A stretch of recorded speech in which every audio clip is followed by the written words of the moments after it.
There we go. How do I do this? Oh, Lord.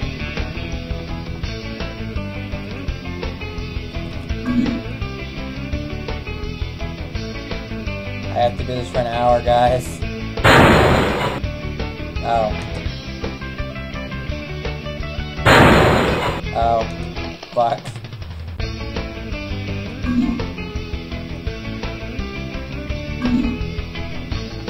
Alright. Let's finally figuring this out then.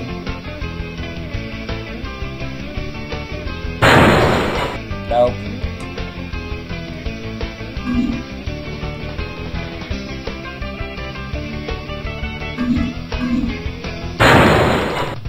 Oh man, I've earned 4 coins.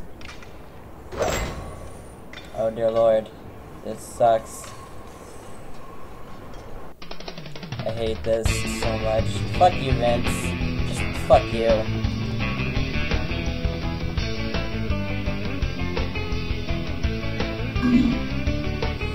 Oh god. Jesus Christ.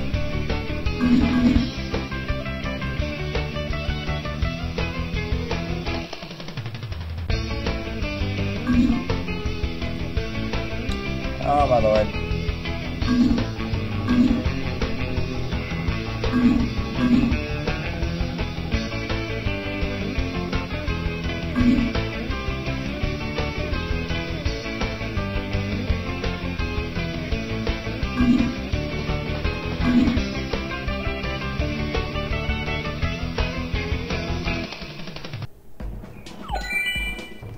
Hey, I've earned 8 coins. They changed how the game works.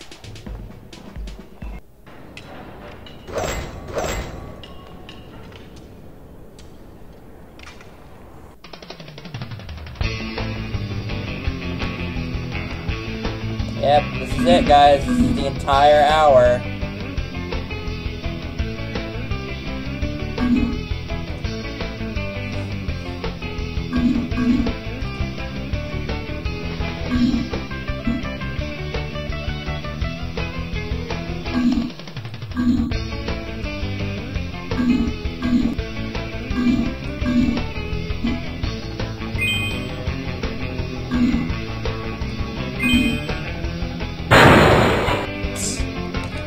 Fucked up.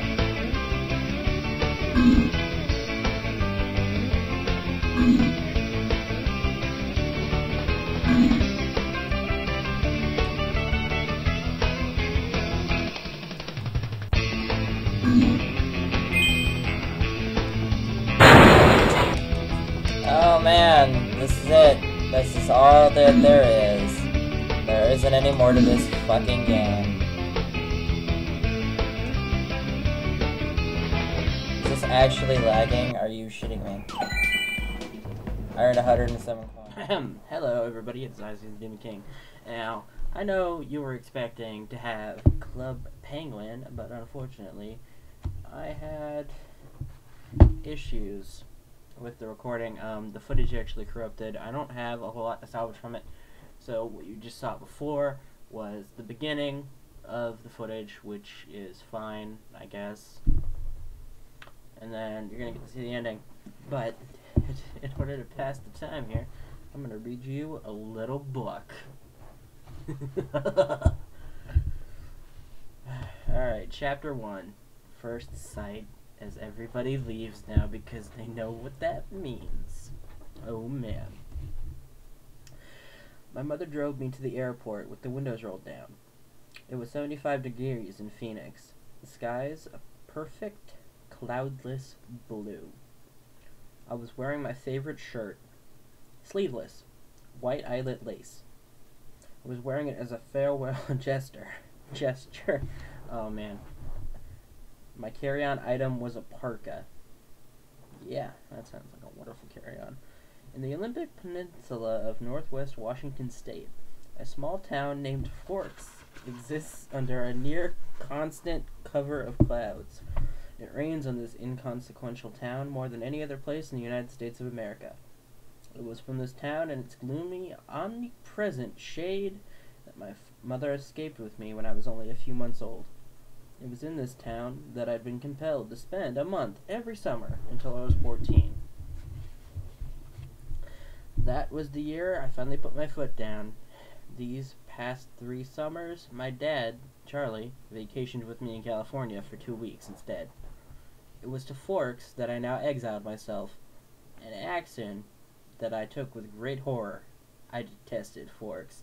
Oh man! Just think, in 4 books, how wrong you will be. I loved Phoenix. I love Phoenix too.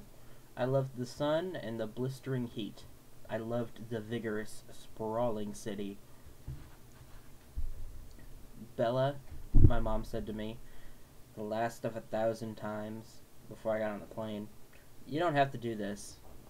My mom looks like me, except with short hair and laugh lines. I felt a spasm of panic as I stared at her wide, childlike eyes.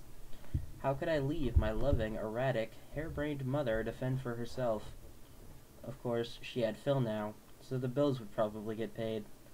There would be food in the refrigerator, gas in her car, and someone to call when she got lost. But still, this takes place when there's GPS. GPS devices are incredibly cheap now. Why would you call someone when you get lost? Don't give me the GPS doesn't always work bullshit. It does now, mostly. Especially in Phoenix. You can always get a GPS signal in Phoenix. I want to go. I lied. I'd always been a bad liar, but I've been saying this lie so frequently lately that it sounded almost convincing now. Tell Charlie I said hi. I will. I'll see you soon, she insisted. You can come home whenever you want. I'll come right back as soon as you need me. But I could see the sacrifice in her eyes behind the promise. Don't worry about me, I urged. It'll be great. I love you, Mom. She hugged me tightly for a minute, and then I got on the plane, and she was gone. It's a 4-hour flight from Phoenix to Seattle, another hour in a small plane up to Port Angeles, and then an hour drive back down to Forks. Flying doesn't bother me. We're in the car with Charlie, though. I was a little worried about. Charlie had really been fairly nice about the whole thing. He seemed genuinely pleased that I was coming to live with him for the first time with any degree of permanence. He had already gotten me registered for high school and was going to help me get a car. But it was sure to be awkward with Charlie. Neither of us was what anyone would call verbose, and I didn't know what there was to say regardless, and I knew he was more than a little confused about my decision. Like my mother before me, I hadn't made a secret of my distaste for Forks. When I landed in Port Angeles, it was raining. I didn't see it as an omen, just unavoidable. I'd already said my goodbyes to the sun. Charlie was waiting for me with the cruiser. This I was expecting too. Charlie's police chief swan to the good people of Forks. My primary motivation behind buying a car, despite the scarcity of my funds, was that I refused to be driven around town in a car with red and blue lights on top. Nothing slows down traffic like a cop. Ain't that the truth? Charlie gave me an awkward, one-armed hug when I stumbled off the plane, and my fucking dog won't shut up. Shut up, dog. It's good to see you, Bells, he said, smiling as he automatically caught and steadied me. You haven't changed much. How's Renee? Mom's fine. It's good to... What the fuck? Really? Shut the fuck up, dog. Hang on. Mom's fine. It's good to see you too, Dad. I wasn't allowed to call him Charlie to his face. I had only a few bags. Most of my Arizona clothes were too permeable for Washington. My mom and I had pulled our resources to supplement my winter wardrobe, but it was still scanty. It all fit easily into the trunk of the cruiser. Now, I call bullshit on that. Anybody who's actually lived in Arizona knows that eventually it gets like really cold as shit, like in a lot of areas, especially at night. So, believe it or not, I actually have 2 parkas, several like fuzzy fake fur-lined coats, and a bunch of like other shit that you generally wouldn't see in Arizona, and my wardrobe is like entirely black. Believe it or not, it does get cold here. It's just you gotta go certain places. Like, I used to live in the mountains, too. Hence the parka. Alright, where was I? Okay, I found a good car for you. Really cheap, he announced when we were strapped in. What kind of car? I was suspicious of the way he said good car for you, as opposed to just good car. Well, it's a truck, actually. A Chevy. Oh, what do you know? Yeah, I have one of those, too. Where did you find it?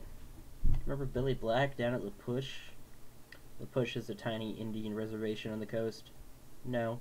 He used to go fishing with us during the summer, Charlie prompted. That would explain why I didn't remember him. I do a good job of blocking painful, unnecessary things from a memory. He's in a wheelchair now, Charlie continued when I didn't respond, so he can't drive anymore, and he offered to sell me his truck cheap. What year is it? I could see from his change of expression, that this was the question he was hoping I wouldn't ask. Well, Billy's done a lot of work on the engine. It's only a few years old, really.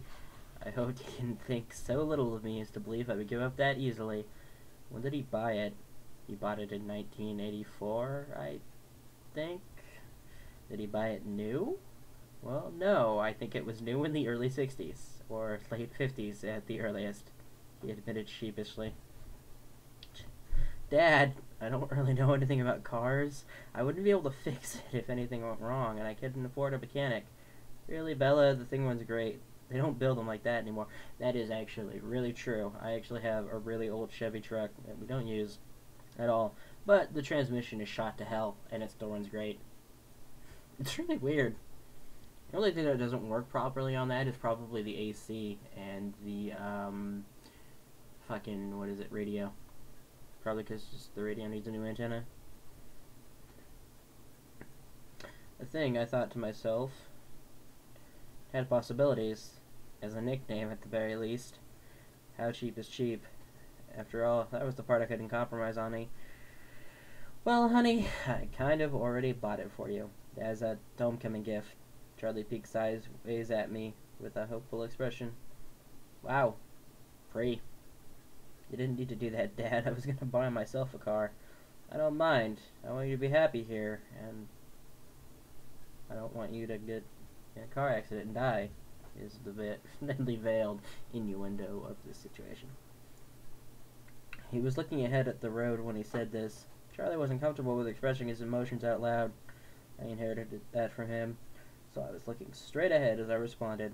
That's really nice, Dad. Thanks. I really appreciate it. No need to add that my being happy in force is an impossibility. You didn't need to suffer along with me. And I never looked a free truck in the mouth. Or engine.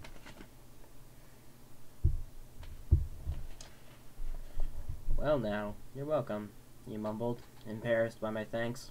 We exchanged a few more comments on the weather, which was wet, and that was pretty much it for conversation. We stared out the windows in silence.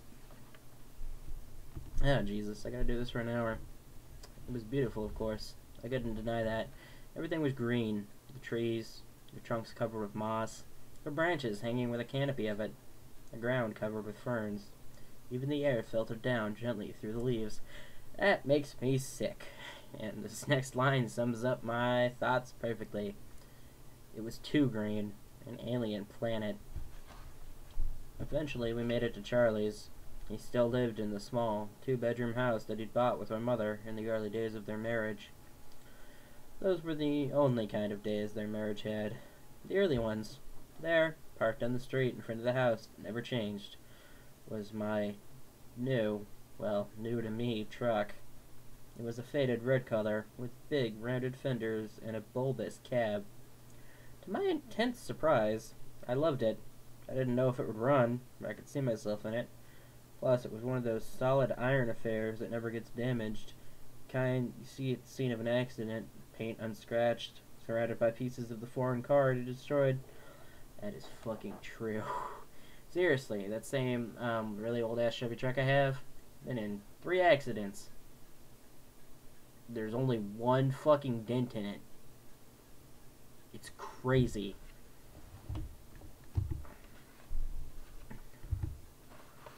Oh, man.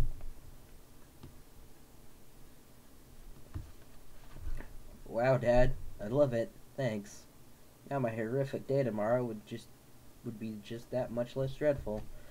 I wouldn't be faced with the choice of either walking 2 miles in the rain to school or accepting a ride in the Chief's cruiser.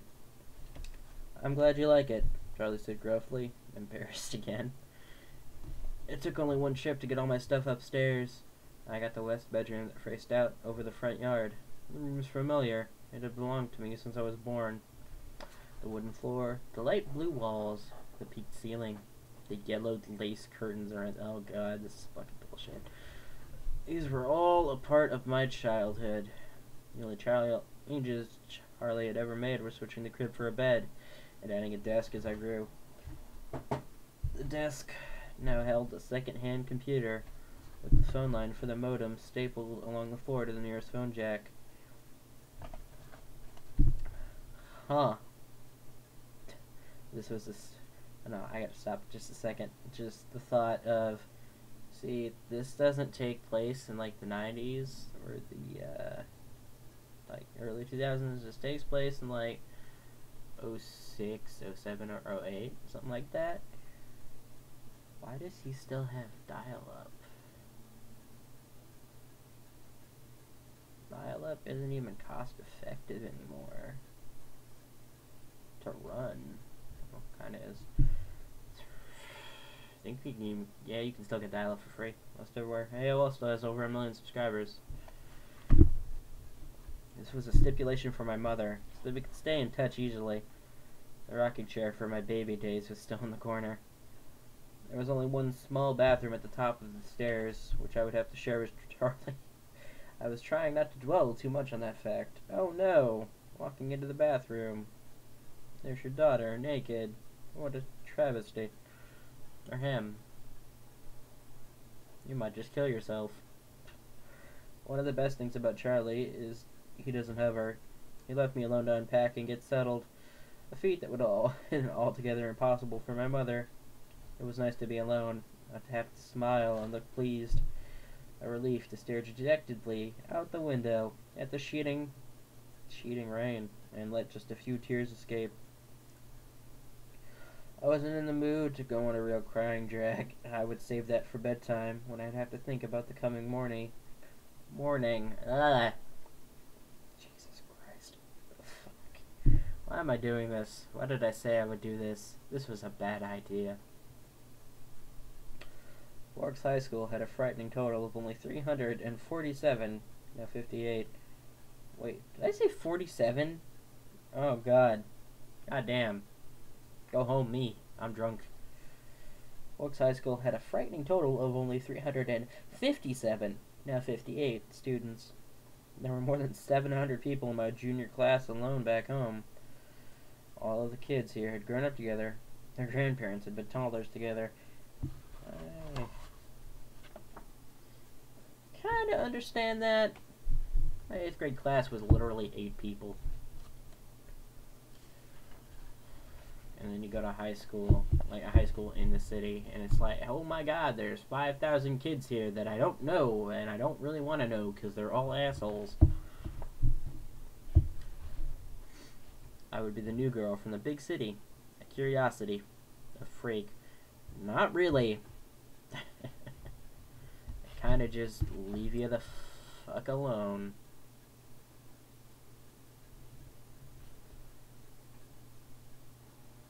A little bit. Kinda. Yeah, not really. Going from a small town to a big city isn't quite as weird as people make it out to be. Going from a big city to a small town is also not quite so weird, because I've done both. They don't really give a shit after like 2 or 3 days, maybe a week. This plays it up a lot. Maybe if I looked like a girl from Phoenix should, I could work this to my advantage. But physically I'd never fit in anywhere. I should be tan, sporty, blonde. Not really. People from Phoenix don't all quite look like that. A volleyball player, or a cheerleader perhaps. All the things that go with living in the Valley of the Sun. This is bullshit. I live here. It's not like that. Cheerleading's big, though. Volleyball's not. I don't think any of my high schools here have had a volleyball team. I played volleyball in middle school. We had a girls volleyball team there, but no, I don't think any of the high schools I attended here had one. You went to a weird high school. Instead, I was ivory-skinned, without even the excuse of blue eyes or red hair. Despite the constant sunshine, I had always been slender, but soft somehow. Obviously not an athlete. I didn't have the necessary hand-eye coordination to play sports without humiliating myself, and harming both myself and anyone else who stood too close. I don't have that problem. I'm actually good at sports if I actually give a shit. But I don't. Sports kind of boring for me. Don't like it. When I finished putting my clothes in the old pine dresser, I took my bag of bathroom necessities and went to the communal bathroom to clean myself up after the day of travel. Looked at the face in the mirror. I looked at my face in the mirror as I brushed through my tangled, damp hair. Maybe it was the light, but I already looked sallower, unhealthy. My skin could be pretty. It was very clear, almost translucent looking. But it all depended on color. I had no color here. Facing my pallid reflection in the mirror, I was forced to admit that I was lying to myself. It wasn't just physically that I never fit in. If I couldn't find a niche in a school with 3,000 people, what were my chances here? I don't know. I didn't have that problem. Mainly because I don't really care for people. I mean, I have friends, obviously, or I wouldn't be part of this. But it's just not.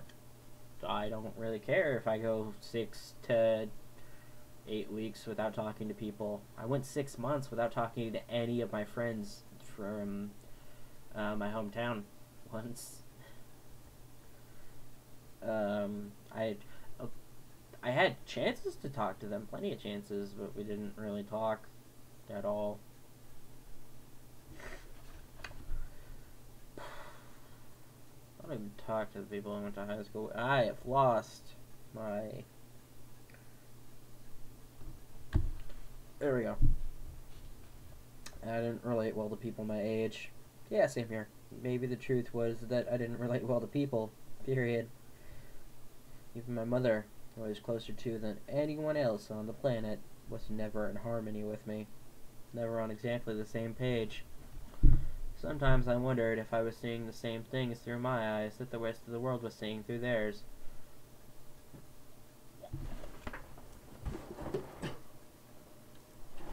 I am sorry, I just threw up. Maybe there was a glitch in my brain, but the cause didn't matter. All that mattered was the effect, and tomorrow would be just the beginning. Oh, Jesus Christ. I didn't sleep well that night, even after I was done crying. Constant whooshing of the rain and wind across the roof wouldn't fade to the background. I pulled the faded old quilt over my head, and later added the pillow too. But I couldn't fall asleep until after midnight, when the rain finally settled into a quieter drizzle. Thick fog was all I could see out my window in the morning, and I could feel the claustrophobia creeping up on me. I could never see the sky here. It was like a cage. Breakfast with Charlie was a quiet event. He wished me good luck at school. I thanked him, knowing his hope was wasted. Good luck tended to avoid me. Charlie left first, off to the police station. That was his wife and family. Oh my God.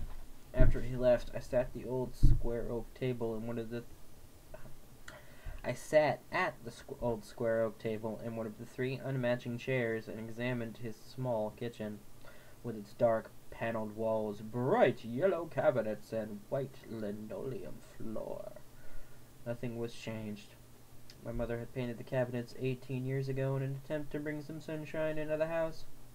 Over the small fireplace in the adjoining I'm sorry.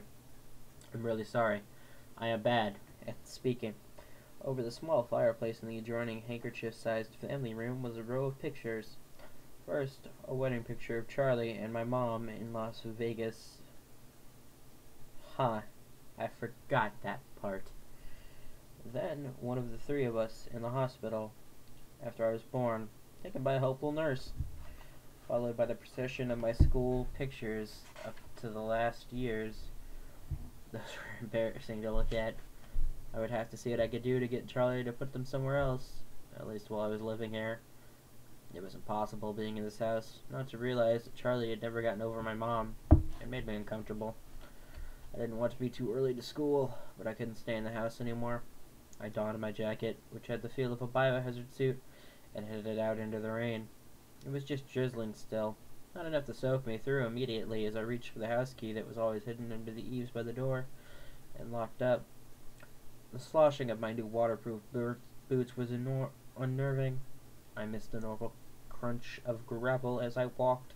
I couldn't pause and admire my truck again as I wanted. I was in a hurry to get out of the misty wet that swirled around my head and clung to my hair under my hood. Inside the truck, it was nice and dry. Either Billy or Charlie had obviously cleaned it up, but the tan-upholstered seats still smelled faintly of tobacco, gasoline, and peppermint. That's weird. The engine started quickly to my relief, but loudly roaring to life, and then idling at top volume. Well, a truck this old was bound to have a flaw. The antique radio worked, a plus that I hadn't expected. Finding the school wasn't difficult, though I'd never been there before. The school was, like most other things, just off the highway. It was not obvious that it was a school. Only the sign, which declared it to be the Forks High School, made me stop. It looked like a collection of matching houses built with maroon-colored bricks.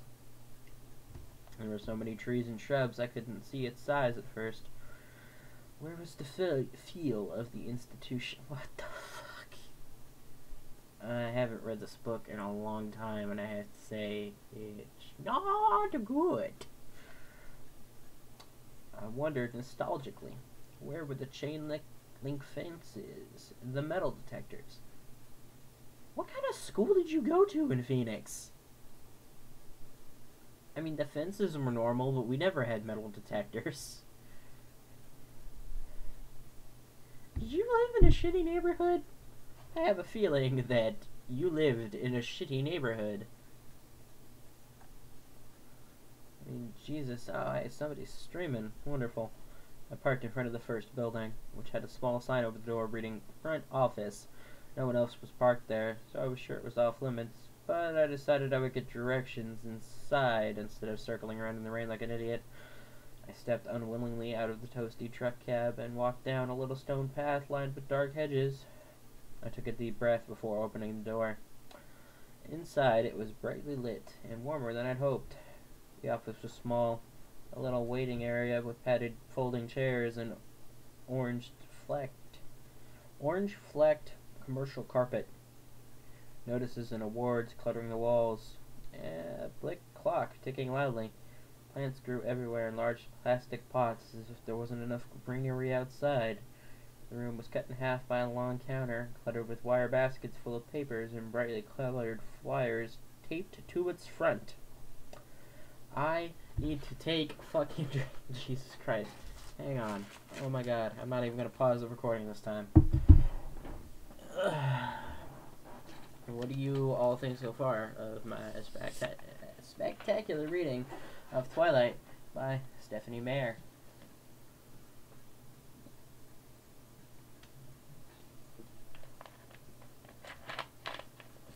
Oh, shit? Okay. Well, I unfortunately still have over half an hour to go. So, deal with it, bitch.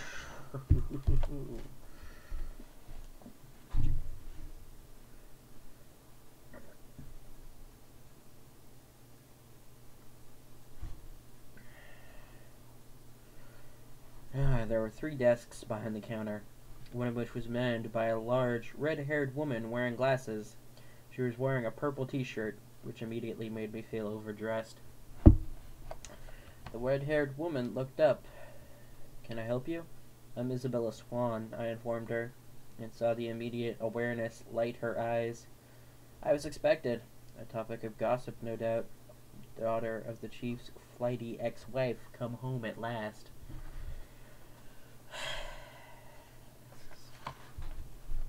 Of course, she said. She dug through a precariously stacked pile of documents on her desk till she found the one she was looking for. I have your schedule right here, and a map of the school. She brought several sheets to the counter to show me. She went through my classes for me, highlighting the best route to each one on the map, and gave me a slip to have each teacher sign, which I was to bring back at the end of the day.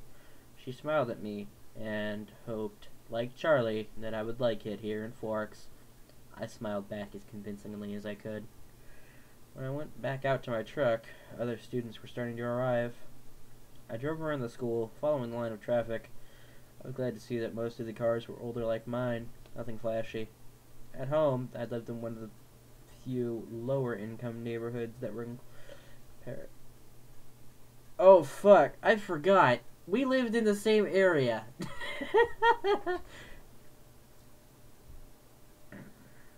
I'm just going to admit that. It was a common thing to see a new Mercedes or No! No, it wasn't!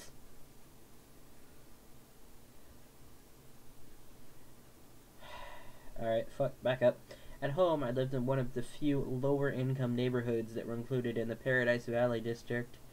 It was a common thing to see a new Mercedes or Porsche in the student lot. The nicest car here was a shiny Volvo, and it stood out.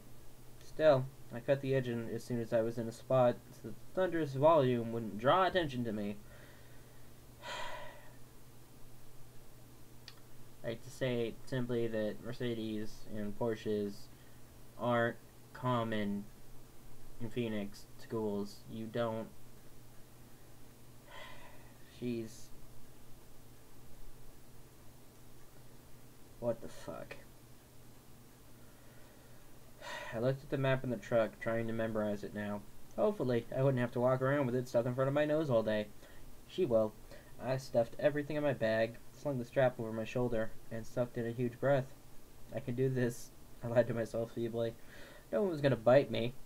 I finally exhaled and stepped out of the truck. I kept my face pulled back into my hood as I walked to the sidewalk, crowded with teenagers. My plain black jacket didn't stand out, I noticed with relief. Once I got around the cafeteria, Building 3 was easy to spot.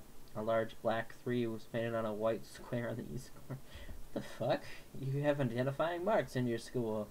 That's wonderful. I felt my breathing gradually creeping towards hyperventilation. Approached the door. I tried holding my breath as I followed two unisex raincoats through the door. The classroom was small. People in front of me stopped just inside the door to hang up their coats on a long row of hooks. I copied them. They were girls. One a porcelain-colored blonde. The other also pale, with light brown hair. At least my skin wouldn't be a standout here. I took the sleeve up to the teacher, a tall, balding man whose desk had a nameplate and identifying him as Mr. Mason. He gawked at me when he saw my name. Not an encouraging response. And of course, I flushed tomato red. But at least he sent me to an empty desk at the back, without introducing me to the class. It was harder for my new classmates to stare at me in the back, but somehow they managed. Yeah, they always do. I kept my eyes down on the reading list teacher had given me. It's fairly basic. Bronte, Shakespeare, Chaucer, Faulkner. Yeah, that's pretty average. I'd already read everything that was comforting and boring. I wondered if my mom would send me my folder of old essays or if she would think that was cheating. I went through different arguments with her in my head while the teacher droned on. When the bell rang, a nasal buzzing sound.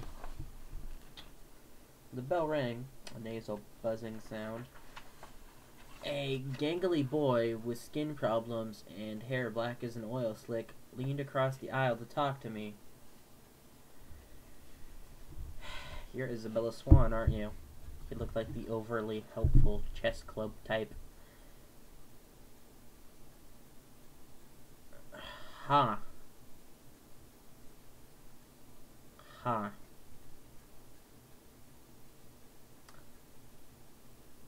You don't want to draw attention to yourself, but you actually, but you actively talk to the person. Fuck. God damn it. Bella, I corrected. Everyone within a 3-seat radius turned to look at me. Where's your next class? He asked. I had to check in my bag. Government with Jefferson in Building 6. There was nowhere to look without meeting curious eyes. I'm headed toward Building 4. I can show you the way. Definitely over helpful. I'm Eric, he added. You don't smile at guys, you stupid. I smiled tentatively. Thanks. We got our jackets and headed out into the rain, which had picked up. I could have sworn several people behind us were walking close enough to eavesdrop. I hoped I wasn't getting paranoid. No, always be paranoid. All the time. Every day. So this is a lot different than Phoenix, huh? He asked. Very. It doesn't rain much there, does it? 3 or 4 times a year. That is actually not true. It rains fairly... It doesn't rain often, but it rains like 6 or 8, like 8 or 9 times. Like, usually all in the same span of a week. It's just the way it rains in Phoenix is really weird. Like, you'll have it rain in the backyard, but not the front yard. Type shit. So yeah, 3 or 4 times a year, that's not exactly accurate. It really, like, especially because I live in the same area that she says she lived in. Doesn't rain like that here. It's more than that. Wow, what must that be like? He wondered. Sunny, I told him. You don't look very tan. My mother is part albino. That's a wonderful comeback. He studied my friends apprehensively, and I sighed. It looked like clouds, and his sense of humor didn't mix. A few months of this, and I'd forget how to use sarcasm. No, you would not. We walked back around the cafeteria to the south buildings by the gym. Eric walked me right to the door, though it was clearly marked. Well, good luck, he said, as I touched the handle. Maybe we'll have some other classes together. He sounded hopeful. Oh my god. I smiled at him vaguely and went inside. The rest of the morning passed in about the same fashion. My trigonometry teacher, Mr. Barner, who I would have hated anyway just because of the subject he taught, was the only one who made me stand in front of the class and introduce myself. I stammered, blushed, and tripped over my own boots on the way to my seat. After 2 classes, I started to recognize several of the faces in each class. There was always someone braver than the others who would introduce myself. Wow! I'm drunk, I guess. Who would introduce themselves and ask me questions about how I was liking forks. She's been here 1 day. Jesus. I tried to be diplomatic, but mostly I just lied a lot. At least I never needed the map. One girl sat next to me in both Trig and Spanish. Man, fuck Spanish. Fun fact, I've lived in Arizona my entire life, and I don't know. I know very, very, very, very, very little Spanish. I know so little Spanish, it is hilarious.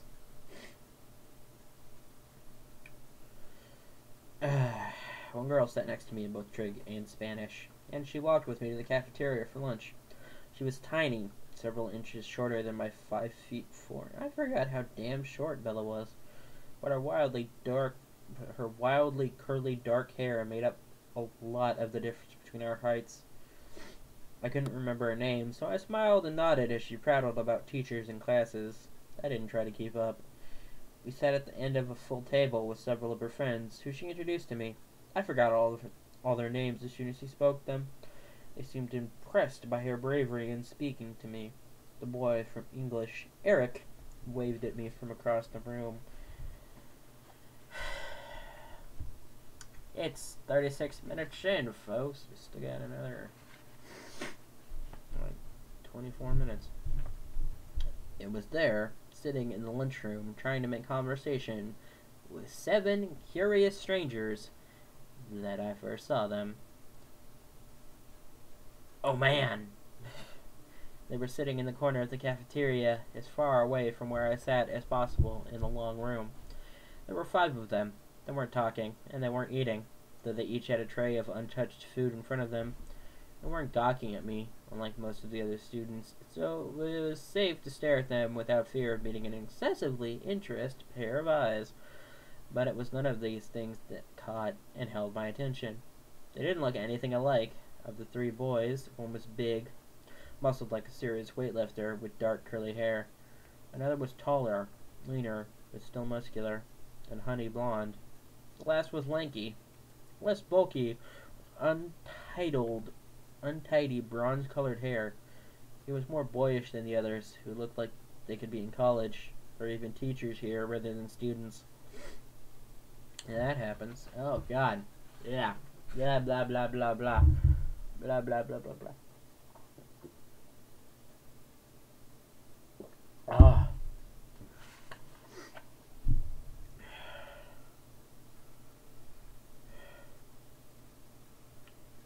The girls were opposites. The tall one was statuesque. She had a beautiful figure, the kind you saw on the cover of the Sports Illustrated swimsuit issue, the kind that made every girl around her take a hit on her self-esteem just by being in the same room. Her hair was golden, gently waving to the middle of her back. The short girl was pixie-like, thin in the extreme with small features. Her hair was a deep black, cropped short and pointing in every direction. Yet they were all exactly alike.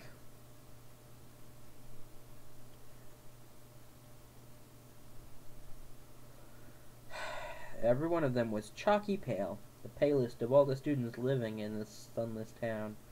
Paler than me, the albino. They all had very dark eyes, despite the range in hair tones. They also had dark shadows under those eyes, purplish, bruise-like shadows, as if they were all suffering from a sleepless night, or almost done recovering from a broken nose. Though their noses, all their features were straight, perfect, angular. It's really weird. But this is not why I couldn't look away. I stared because their faces, so different, so similar, were all devastatingly, inhumanly beautiful. They were faces you never expected to see, except perhaps on the airbrushed pages of a fashion magazine. Jesus Christ, how hard is it for me to speak words?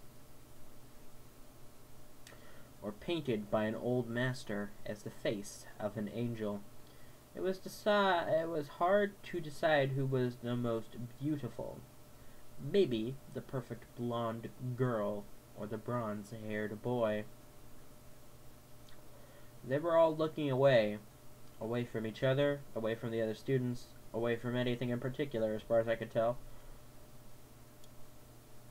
As I watched, the small girl rose with a tray, unopened soda, unbitten apple, and walked away with a quick, graceful lope that belonged on her own way.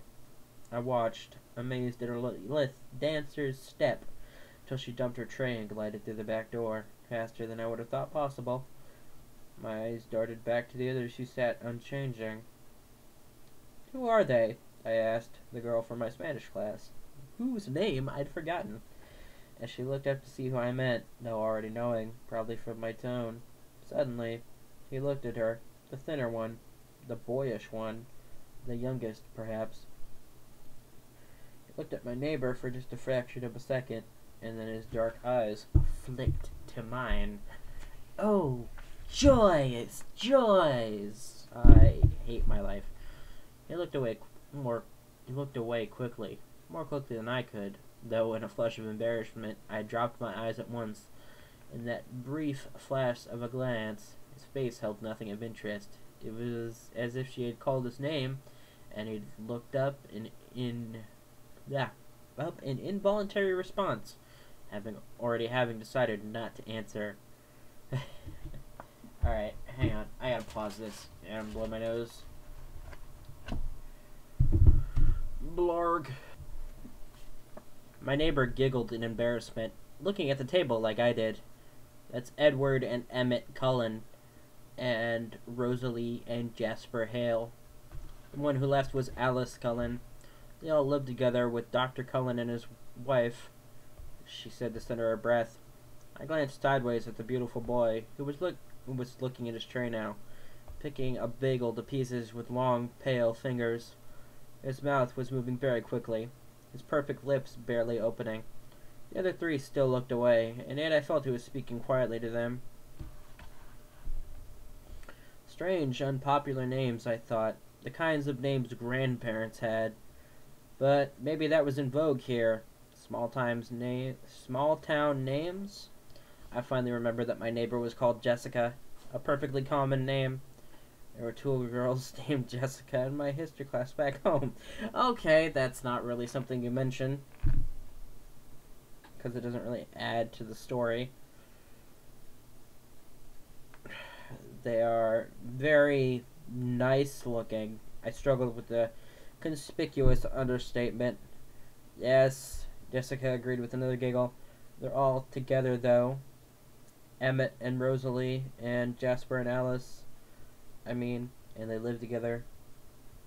Her voice held a shock and condemnation of the small town, I thought critically. But if I was being honest, I had to admit that even in Phoenix, it would cause gossip. Not really. Which ones are the Cullens? I asked. They don't look related. Oh, they're not.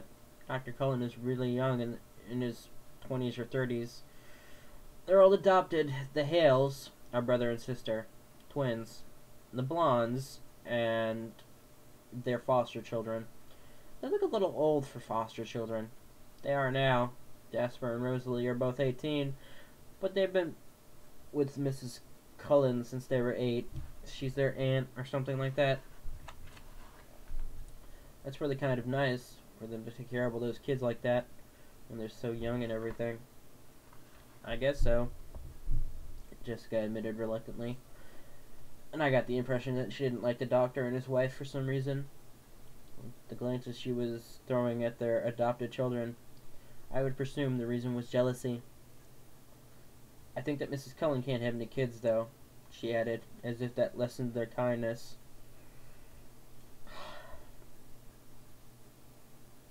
I hate this. Why did I say I was gonna do this? This is like giving me an aneurysm in book form. It's like this is designed to just make me crazy.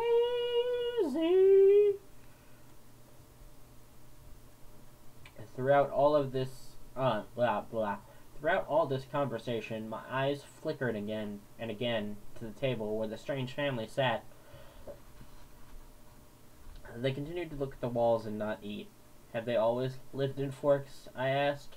Surely I would have noticed them on one of my summers here. No, she said in a voice that implied it should be obvious, even to a new arrival like me. They just moved down 2 years ago from somewhere in Alaska. Alaska? What the fuck is Alaska? Alaska.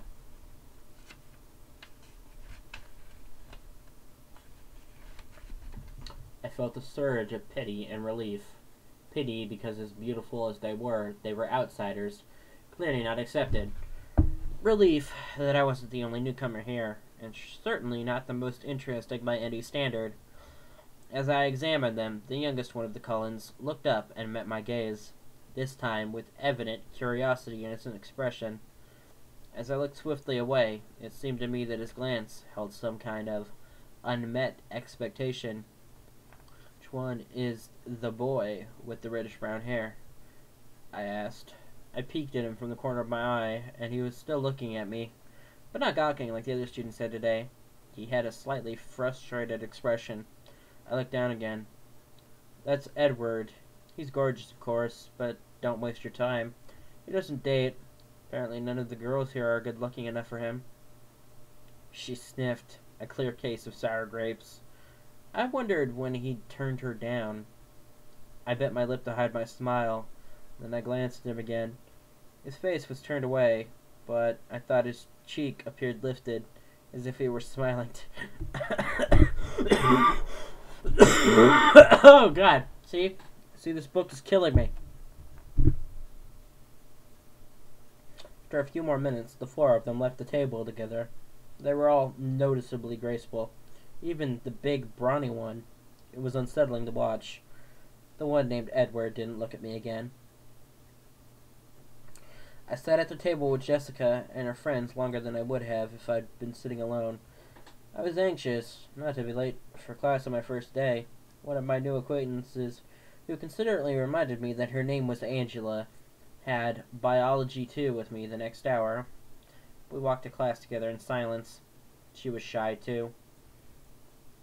When we entered the classroom, Angela went to sit at a black-topped lab table exactly like the ones I was used to. She already had a neighbor. In fact, all the tables were filled but one. Next to the center aisle, I recognized Edward Cullen by his unusual hair, sitting next to that single open seat. Oh, isn't that precious? As I walked down the aisle to introduce myself to the teacher and get my slip signed, I was watching him surreptitiously. Just as I passed, he suddenly went rigid in his seat. He stared at me again, meeting my eyes with the strangest expression on his face.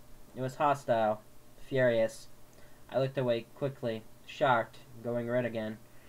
I stumbled over a book in the walkway and had to catch myself on the edge of the table. The girl sitting there giggled. I'd noticed that his eyes were black. Coal black.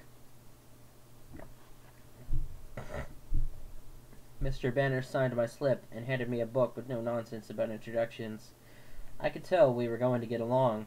Of course, he had no choice but to send me to the open seat in the middle of the room. I kept my eyes down as I went to sit by him, bewildered by the antagonistic stare he'd given me.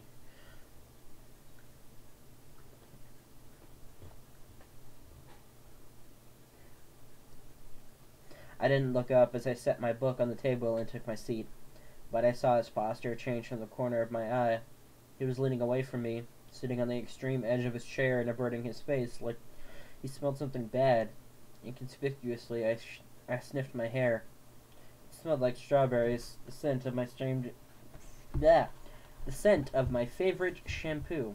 It seemed an innocent enough odor. I let my hair fall over my right shoulder, making a dark curtain between us, and tried to pay attention to the teacher.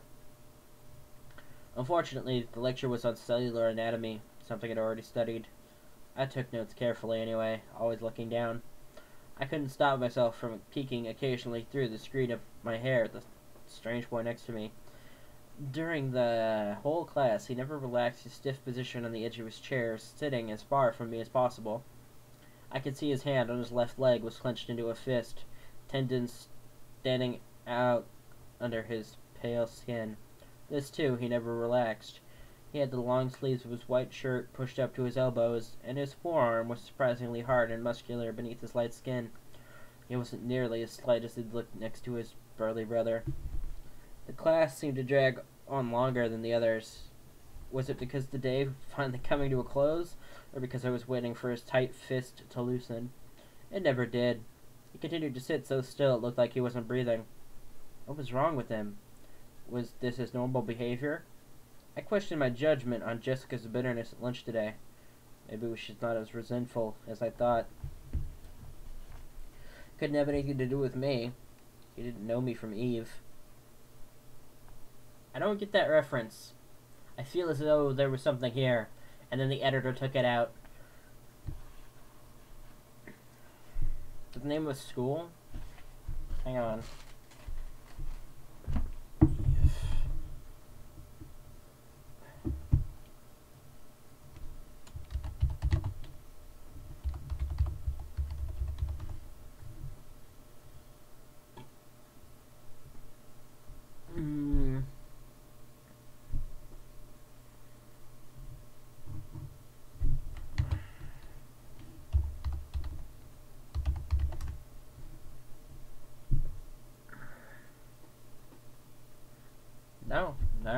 It's not a school.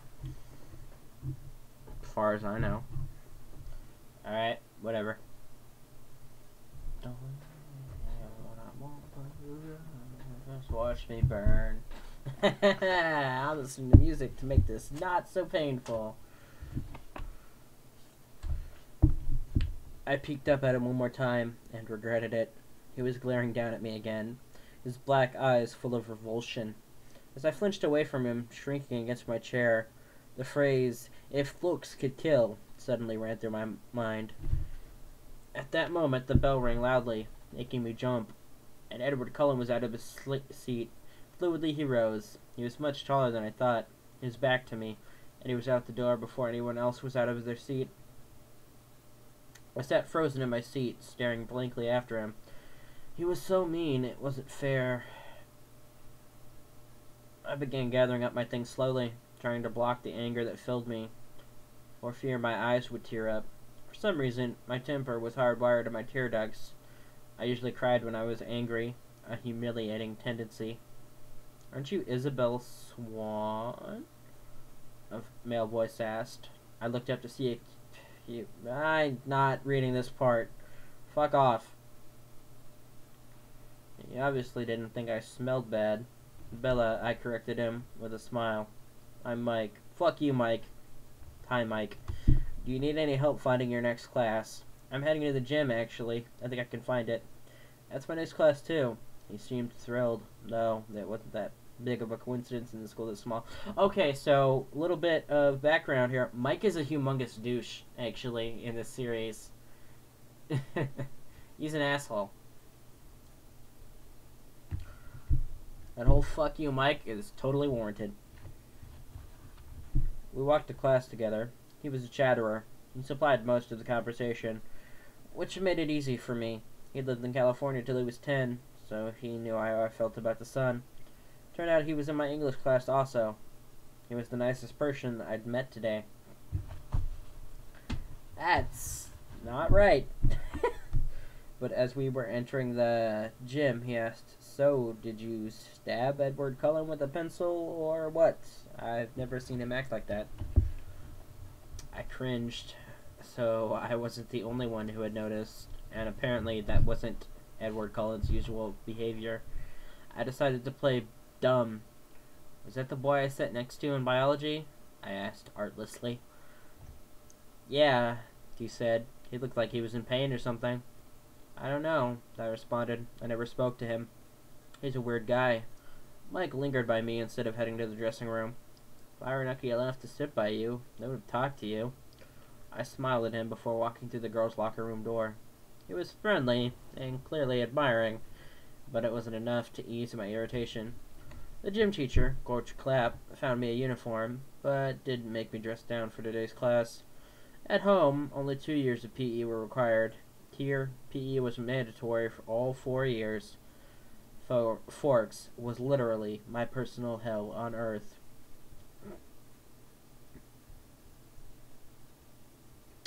Huh. Yeah.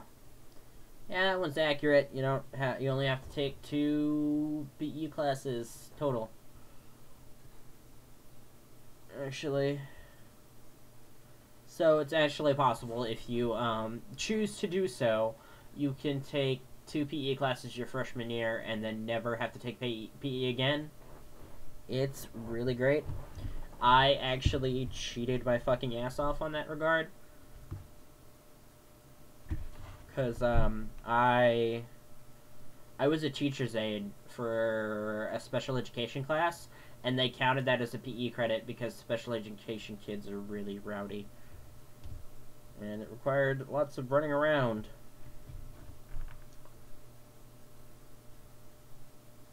And then I actually did that a lot. It's weird. I watched 4 volleyball games running simultaneously, remembering how many injuries I had sustained and inflicted playing volleyball. I felt faintly nauseated. The final bell rang at last. I walked slowly to the office to return my paperwork. The rain had drifted away, but the wind was strong and colder. I wrapped my arms around myself. When I walked into the warm office, I almost turned around and walked back out. Ellen. Who the fuck is Ellen? Edward Cullen Edward Cullen stood at the desk in front of me. I recognized again that tousled blonde hair. He didn't appear to notice the sound of my entrance. I stood pressed against the back wall, waiting for the receptionist to be free. He was arguing with her in a low, attractive voice. I quickly picked up the gist of the argument. He was trying to trade from 6-hour biology to any other time. I just couldn't believe that this was about me. It had to be something else. Something that happened before I entered the biology room. The look on his face must have been about another aggravation entirely. It was impossible that the stranger could take such a sudden, intense dislike to me. No, it's not. Sometimes people just fucking hate you. The door opened again, and the cold wind suddenly gusted through the room, rustling the papers on the desk, swirling my hair around my face. The girl who came in merely stepped to the desk, placed the note in the wire basket, and walked out again. But Edward Cullen's back stiffened, and he turned slowly to glare at me. His face was absurdly handsome. What the? No. With piercing, hate-filled eyes. For an instant, I felt a thrill of genuine fear, raising the hair on my arms. The look only lasted a second, but it called me more than chilled. I can't read today, but it chilled me more than the freezing wind. He turned back to the receptionist. "Never mind, then," he said hastily in a voice like velvet. "I can see that it's impossible. Thank you so much for your help." And he turned on his heel without another look at me and disappeared at the door. I went meekly to the desk, my face white for once instead of red, and handed her the signed slip. "How did your first day go, dear?" the receptionist asked maternally. "Fine," I lied, my voice weak. She didn't look convinced. When I got to the truck, it was almost the last car in the lot. It seemed like a haven, already the closest thing to home I had in this damp green hole. I sat inside for a while, just staring out the windshield blankly. But soon I was cold enough to need the heater, so I turned the key, and the engine roared to life. I headed back to Charlie's house, fighting tears the whole way home. Alright, that's about an hour, and we're done. That's the first chapter. The first chapter is 28 pages long. I had to read slow, obviously, so I could vocalize it, but that's it. Next time shit happens, I will undoubtedly have to read chapter 2 of that, which is the current thing that I do if footage goes bad. You get to hear that. Alright, so thank you all for listening to me read the first dreadful chapter of Twilight and my take on the shit that goes on in there. It's not a great book. It's not a horrible book. It's really not as bad as people make it out to be, but it's really bad. It's mediocre at best. The second book is better. The third book is ass. The fourth book is also kind of ass. Yep. Just bye. Thank you all for listening. Thank you all for listening. Thank you all for listening.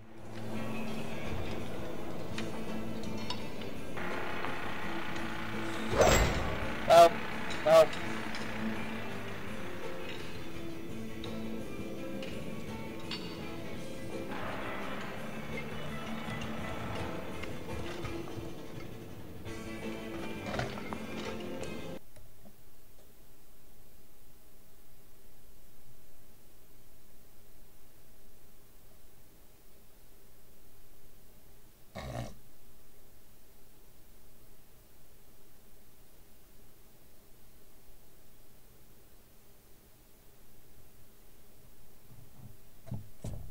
Yep. That's it. It's over. Fuck off. I'm not playing this anymore.